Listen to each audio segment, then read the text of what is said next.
বাবু এই যে দেখেছেন সৌর বিদ্যুৎ ঢাক ঢোল পিটিয়ে সরকার বসিয়ে দিয়ে গেল। কি বলবো, দুঃখের কথা। তারপরে ওই 1 মাস জ্বললো, ওই খানিক খানিক করে 2 মাস জ্বললো, তারপরে কি বলবো কমতেই লাগলো তো কমতেই লাগলো। বাস তারপরে দেখছি এখন ফুটুস হয়ে গেছে।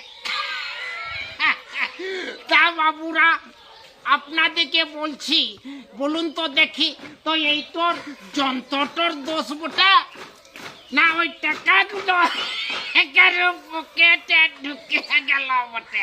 এই কথা তো আমাকে একটু দয়া করে বলে দিবেন তো।